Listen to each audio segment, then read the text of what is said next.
Hello नमस्ते माई करची से कलम तक फैमिली। मैं हूँ रचना और मेरे इस परिवार में आप सबका दिल से स्वागत है।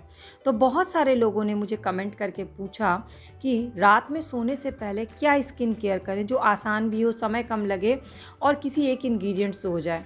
तो मैं आपसे अपना नाइट रूटीन शेयर कर रही हूँ, इसलिए आज की ब्लॉग की शुरुआत एक रात पहले से किया है। तो मेरे पास है एक ऑयल जिसमें मैंने जैतून का तेल, नारियल का तेल, विटामिन ई ऑयल मिक्स करके रखा है। कैसे कैसे कितनी मात्रा में मिक्स करना मैं फिर किसी दिन आपको ज़रूर बताऊंगी। उसको अपने फेस पे अप्लाई कर लेती हूँ और इस तरह से मसाज कर लेती हूँ जिसको लगता है 5 मिनट। ये बेड पे बैठे बैठे भी कर सकते हैं, लेटे लेटे भी कर सकते हैं। बस आपको ये स्टेप्स पता होने चाहिए क्योंकि ये सारे स्टेप क्या है, फेशियल पॉइंट्स हैं और इन सारे स्टेप के थ्रू आपकी स्किन जो है वो टाइट रहती है। एक एज के बाद जब स्किन लूज़ होने लगती है ना, उसके इफ़ेक्ट से बचा तो नहीं जा सकता लेकिन एटलीस्ट उसको डिले किया जा सकता है, कम किया जा सकता है। इसलिए आप अपने डेली रूटीन में रात में इस चीज़ को ज़रूर शामिल करिए। अब जिनकी ऑयली स्किन है, अगर उनको भी कुछ और बेहतर जानना होगा तो मैं उनसे भी ज़रूर शेयर करूँगी। फ़िलहाल ये वाली रेमेडी सारे स्किन टाइप को सूट करती है और मुझे तो पर्सनली ये बहुत सूट करती है क्योंकि बहुत सारे लोग बोलते हैं कि मेरी स्किन जो है 40 के बाद भी किस तरह से ऐसे मतलब अभी भी टाइट है। तो उसके पीछे का जो ये है ना, ये डेली जो मेरा रेगुलर रूटीन है, 5 मिनट अपने आप को देना वो कंपलसरी होता है। बहुत ही रेयर कभी होता है कि मैं छोड़ दूं। अगर कहीं बाहर जाती हूँ तो ऑयल लेके नहीं जाती हूँ, वरना घर में सोने से पहले। और इससे क्या होता है ना, मेरी स्किन जो है वो डीपली मॉइस्चराइज हो जाती है, तो मुझे अगले दिन किसी मॉइस्चराइज़र क्रीम की ज़रूरत नहीं पड़ती है।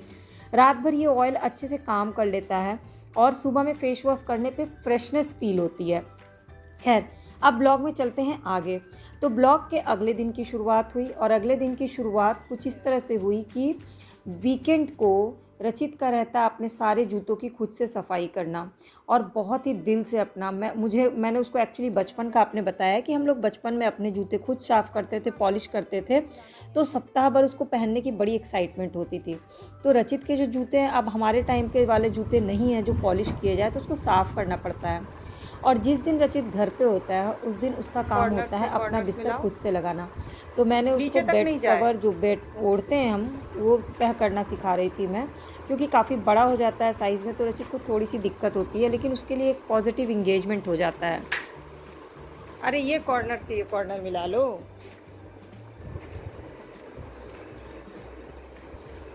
हाँ, वो कॉर्नर को वो कॉर्नर से मिला लो, बस। अब मोड़ते जाओ थोड़ा थोड़ा, लो।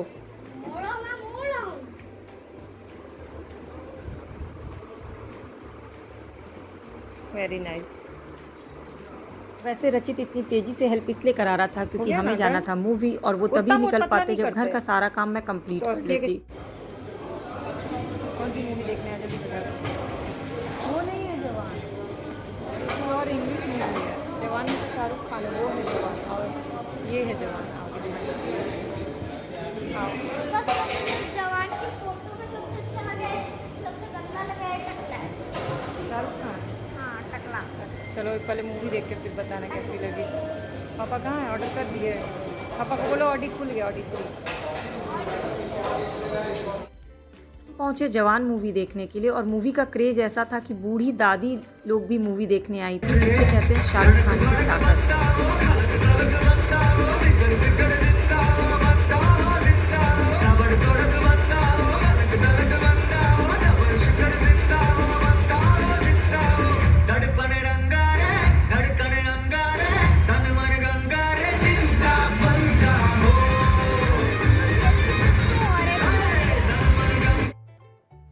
जवान मूवी का डिटेल जो स्टोरी क्या बोलूँ, जो पूरी मेन वो है ना, वो मैंने चैनल के प्लेलिस्ट पे शेयर की है, आप ज़रूर देखिएगा, बहुत इंटरेस्टिंग लगेगा आपको।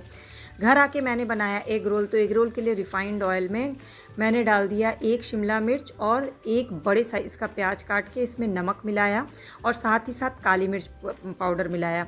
बेसिकली ये जो होता है ये स्टफिंग के काम आता है, और भी सब्जियां पड़ती हैं उसमें, पर मेरे पास पत्ता गोभी, गाजर ये सब था नहीं, तो मैंने सिर्फ प्याज और शिमला मिर्च से बनाया। और फिर इसमें सॉसेज मिला दी जैसे कि white vinegar, chilli sauce, soya sauce और टोमेटो सॉस, और इसको मिक्स करके 5 से 7 मिनट तक पकने दिया। बहुत ज़्यादा नहीं गलाना था, 5 से 7 मिनट तक, ताकि स्टफिंग अच्छे से हो जाए। और जब तक ये पक रहा था मैंने आटे की बड़ी बड़ी रोटी हल्का सेक करके रख लिया कैसरोल में, पूरा नहीं सेकते हैं, बस हल्का सेक करके रख लेते हैं, क्योंकि असली सेकाई जब होती है तब हम इस पर अंडा फोड़ते हैं। तो ये देखिए अध पकी रोटी थी, उसके ऊपर फिर मैंने अंडा फोड़ा और अंडे को अब इसको फैला करके इस पर नमक छिड़कूंगी, क्योंकि बिना नमक के तो ये अंडा अच्छा लगेगा नहीं। तो हल्का सा नमक डाला और हल्का पका करके फिर इसको पलट के दूसरे साइड अंडे को पकाएंगे। ये वाली रेसिपी सालों पहले जब मैं बिहार में थी, पटना में हॉस्टल में रहती थी, तब मैंने खाई थी और तब मुझे पता चला था कि अच्छा एग रोल भी एक कोई चीज़ होती है खाने की, क्योंकि बिहार में बहुत फेमस है एग रोल। तो खा करके टेस्ट जान के और ठेले पे खड़े होकर मैंने देखा कि कैसे बनता है, तो मुझे पता चला। तब तो यूट्यूब होता नहीं था कि रेसिपी देखने के लिए यूट्यूब हो। मैं बात कर रही हूँ 2002-3 की।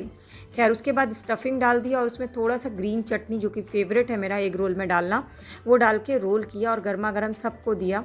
काफ़ी अच्छा बना था एग रोल, आप भी एक बार ट्राई करिएगा। और इसके बाद नेक्स्ट डे की शुरुआत हो गई मेरी। नेक्स्ट डे यानी कि स्कूल का दिन। स्कूल का दिन मतलब हमारा रूटीन जो है वो बंधा बंधाया है कि सुबह उठो, उठते ही अपने बालों को बांधो।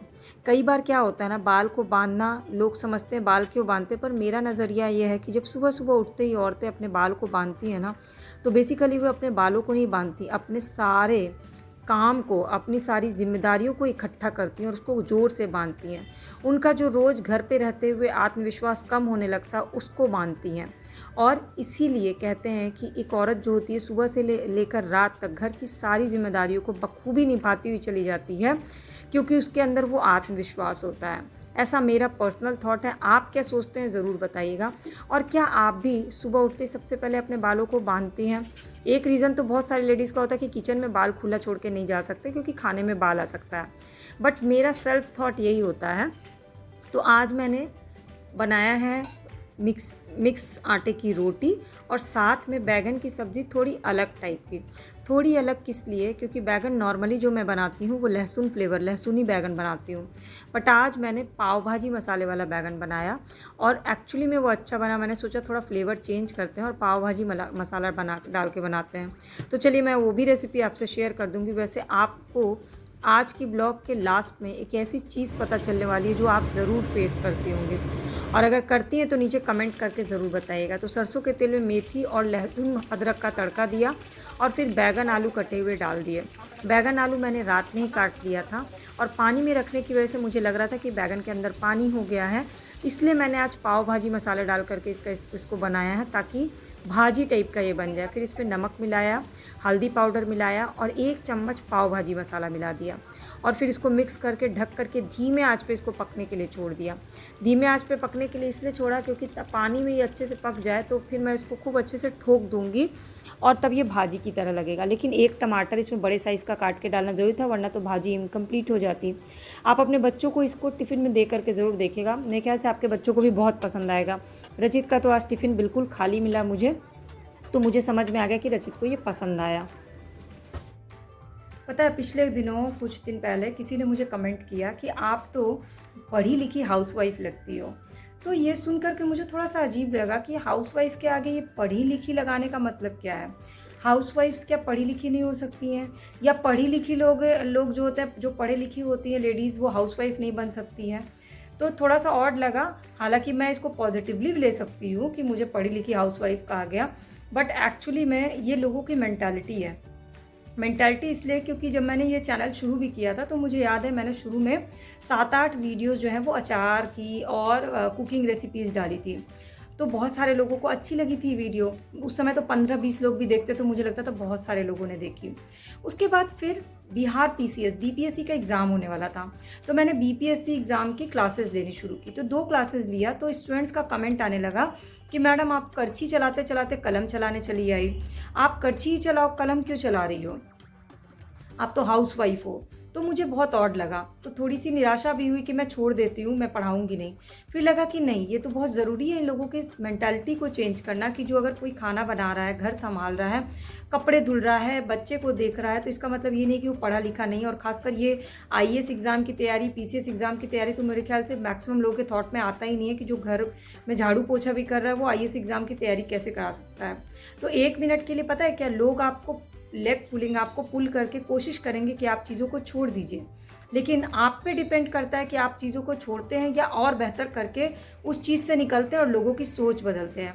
मैंने ये सोचा कि लोगों की सोच बदलूंगी, क्योंकि मेरे चैनल का टाइटल ही है करची से कलम तक। अगर ऐसे में मैं वॉकआउट कर जाती, मैं पीछे हट जाती, तो मेरा जो मोटिव था वो मैं नहीं सॉल्व कर पाती। इसलिए मैंने फिर लगातार 4-5 वीडियोस पढ़ाई की पोस्ट की, और इसके बाद वीडियोस हिट होने लगी। मेरा सबसे पहला वायरल वीडियो जो है ना, वो एजुकेशन से ही रिलेटेड था, बीपीएससी से ही रिलेटेड था। और इसके बाद क्या हुआ, बीपीएससी का एग्ज़ाम हुआ और एग्ज़ाम में बहुत सारे क्वेश्चन मेरी क्लासेस से आए। अब जब क्लासेस से क्वेश्चन आए तो लोगों के जो स्टूडेंट्स थे उनके थॉट अपने आप बदल गए, और ऐसा बदले कि लोगों का कमेंट एकदम अपोजिट डायरेक्शन में चला गया कि आप तो गांव के स्टूडेंट्स के लिए एक देवी के समान हो, आपके जैसे टीचर मिलना मुश्किल है। लोगों की सोच ऐसी बदली। तो सोच बदलना ज़रूरी है सही तरीके से, उसके लिए आपको लड़ने भिड़ने की ज़रूरत नहीं है। आपको अगर सोच बदलना है तो सही तरीके से बदलिए, अपने ऊपर अडिग रहिए कि आप सही कर रहे हैं। और ये मैक्सिमम मैं लेडीज़ से बोलना चाहती हूँ जो बहुत जल्दी अपना कॉन्फिडेंस डाउन कर लेती हैं, किसी की भी बातें सुनकर के। कोई भी कुछ बोलता है तो उन्हें लगता है कि नहीं नहीं हाँ सच में है। या अगर जैसे मान लीजिए घर में कोई लेडी बहुत अच्छे से तैयार है, कोई आके बोल दिया क्या बात है घर में इतना रेडी हो करके हो, घर पे ही तो हो, तो अगले दिन से वो रेडी होना छोड़ देती। क्यों भाई, क्यों छोड़ देना आपको रेडी होना? आप तैयार हो रहे हो, अपने लिए तैयार हो रहे हो। ज़रूरी नहीं है कि जो ऑफिस जा रहा है वही तैयार हो करके जाए। आप घर पे हो तो घर पे भी रेडी होकर रह सकते हैं। रेडी होने का मतलब जेवर गहना पहन करके पूरा बनारसी साड़ी पहनना नहीं होता है। एक प्रॉपर रेडी होने से आपका कॉन्फिडेंस बढ़ता है, तो वो आपको रोज़ करना चाहिए। खैर, आज की ब्लॉग में इसके अलावा भी बहुत कुछ है आपके लिए, तो ब्लॉग को पूरी ज़रूर देखिएगा। और अगर अच्छी लगेगी तो फैमिली के परमानेंट मेंबर बन जाइएगा, सब्सक्राइब बटन को क्लिक करके, बेल आइकन को प्रेस करके। और आप कुछ भी कमेंट मुझे दिल खोल करके कर सकते हैं। मैं आपके हर कमेंट को कॉम्प्लीमेंट की तरह लेती हूँ और नया कुछ सीखने का अवसर ढूंढती हूँ। बाद आज मैंने बच्चों के लिए ड्राइंग की वीडियो पोस्ट की है, एक बहुत ही इजी तरीके से ड्रॉ करना और कलर करना। How to draw baby turtle और कार्टून टर्टल, आप चाहें तो आज की वीडियो में देख सकते हैं। और फिर दिन में मैंने बनाया आज अलग टाइप का एक रायता, बहुत ही सिंपल, क्योंकि रायता मसाला ख़त्म हो गया था, ज़ीरा पाउडर भी भुना हुआ नहीं था। तो मैंने क्या किया, 7-8 कलियाँ लहसुन की और 3-4 हरी मिर्ची को खूब अच्छे से कूट लिया। ये रायता बहुत टेस्टी बनता है और बहुत आसान तरीके से बन जाता है। आप इसको बना के ज़रूर देखिएगा, आपके घर में सबको बहुत पसंद आएगा। अब देखिए ये कूट लिया है, फिर दही लिया और 4 चम्मच, बड़े चम्मच से 4 चम्मच दही, बिल्कुल गाढ़ी घर की जमी हुई दही है, ये भैंस के दूध की है।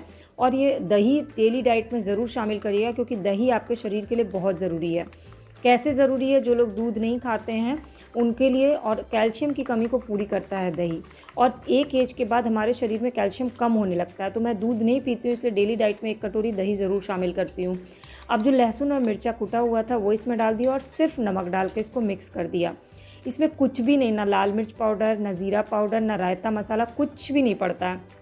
सिर्फ मिर्चा, लहसुन और नमक मिला दीजिए। ऑप्शनल है, आप चाहें तो इसमें एक खीरा या प्याज काट के डाल सकते हैं। तो मुझे याद आया मेरे पास आधा खीरा बचा हुआ था, सुबह मैंने खीरा खाया था और सत्तू पिया था। खीरा काफ़ी बड़ा था तो आधा खीरा बचा था, तो उसको यूज़ कर लिया, क्योंकि कटा हुआ चीज़ ज़्यादा देर रख नहीं सकते हैं। तो इसको मैंने काट करके इसमें यूज़ कर लिया, और खीरा डालने पे भी ये रायता बहुत अच्छा लगा था। साथ में बनाया था चावल, दाल, बोड़े आलू की सूखी जो भुरभुरे मसाले वाली सब्ज़ी होती है ना, वो बनाया था, और रायता था। आपने दिन के खाने में आज क्या बनाया, या मैक्सिमम टाइम आप दिन के खाने में क्या बनाते हैं, ज़रूर नीचे कमेंट सेक्शन में या मुझे व्हाट्सएप पे शेयर करिएगा। मेरी तो डेली का स्किन केयर या फिर हाउस टिप्स, जो घर डेकोर का टिप होता है, बच्चों की पेरेंटिंग से जुड़ी, बच्चों की पढ़ाई से जुड़ी कुकिंग रेसिपीज़ हो, ये मैं आपसे शेयर करती रहती हूँ। अपने डेली ब्लॉग के थ्रू तो शेयर करती हूँ, अपना डेली रूटीन तो शेयर करती हूँ, लेकिन मेरी कोशिश ये होती है कि मैं अपनी ब्लॉग के थ्रू आप लोगों को टिप्स, ट्रिक्स, जुगाड़ बताते रहूँ, ना कि अपनी पर्सनल लाइफ की ज़्यादा चीज़ें शेयर करूँ। मेरे ब्लॉग का बनाने का मेन मोटिव यही होता है। खैर, शाम को हमने चाय पिया, फिर खाना बनाया, और उसके बाद सोने से पहले मेरी आदत है चीज़ों को वाइंड अप करने की, जो कि हर गृहिणी की आदत होती है। यहाँ पे मैं एक वास्तु से जुड़ी छोटी सी टिप बताना चाहूँगी। घर के किचन के सिंक में कभी भी रात में जूठे बर्तन ना रखें। ऐसा मैंने सेल्फ ऑब्जर्व किया है कि अगर सिंक में जूठे बर्तन रख देते हैं तो घर में कोई ना कोई बीमार पड़ता है। जैसे कहते हैं ना, बस बिस्तर पे खाना नहीं खाना चाहिए वरना घर में बीमारी आती है, उसी तरह से सिंक में जूठे बर्तन छोड़ने से भी घर में बीमारी आ जाती है। पता नहीं, मैंने ये बार बार चीज़ें देखी हैं अक्सर किसी किसी के यहाँ कि ऐसा होता है।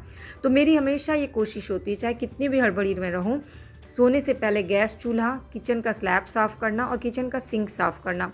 बर्तन को सारे मैं एक टब में डाल देती हूँ और पानी हल्का सा डाल देती हूँ ताकि बर्तन सूखे नहीं। अब आज के ब्लॉग में सबसे अच्छा क्या लगा ये मुझे ज़रूर बताइएगा।